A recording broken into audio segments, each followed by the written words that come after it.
موتر خودش شستیم، موتر دیگری هم بود، اینا متعلق به خودشان از هم شستیم و اینکه رضایتشون رو ان شاءالله الان جلب میکنیم، از زبان خودش میشنویم با رضایت. یک سلام احترامات به شما دوستان عزیز و بندگان آسان خدمت. یک تشکری خاص از گروه آسان نظری آسان خدمت که واقعیت بسیار یک کار عالی بود و یک تشکری خاص از مصطفی عزیز میکنیم. برادر ما از کشور ایران آمده و ما زحمت کشیده و من از موتر فروشی شهر کابل هستم.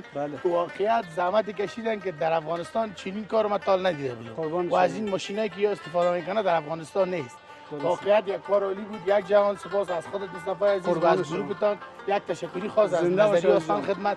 دوستان عزیزی که میخواه موترتان پاک شود، تمیز شود، شوقیت و موتر هستی، فقط به نظری آسان خدمت مراجعه کنید از طریق اینستاگرام، واتساپ، فیسبوک. یک تشکری خاص از شما دوستان عزیز. قربان شما بسیار راضی هستی؟ 100%. قربان شما. 1000% راضی هستم. زنده باشید. تشکر خاص از خود. قربان شما. محبت دارین. ان شاء الله که قدر عزت شده باشه. سلامت باشید. ما خدمت هستیم. قربان شما. بسیار جلو نداره، از اخلاق 20، از کردار 20، از مهمانداری 20، از نظافت فوق العاده. از شوق دیگه هیچ نگم برای دیگه. خودتون که شوق ما همیشه موتر است. ما کس موترباز است. ما بهترین موترها را از کشورهای امریکا، کانادا وارد میکنیم در افغانستان. بله. و از دوستان عزیز خواهش میکنم کسایی که میخواید در افغانستان موتر خود شستشو کنه و برین ماشینا که از ایران آورده مصطفی عزیز برادر ما بسیار پاک، بسیار تمیز، یعنی واقعیت کار میکنه که چنین کار ما فعلا در افغانستان ندیدیم.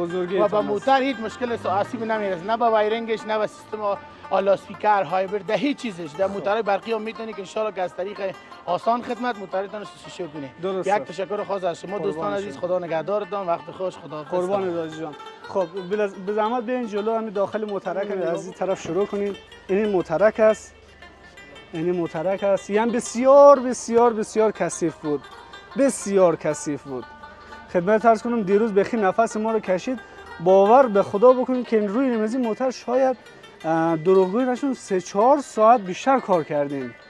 3-4 ساعت بیشتر روی از این کار کردیم، اما رضایت تا نگرفتیم دیگه قبول نکردیم. گفتیم باید رضایت بدیم. زحمت دست اونجا میشه، از اینجا رضایت از این بنده خدا رو هم گرفتیم.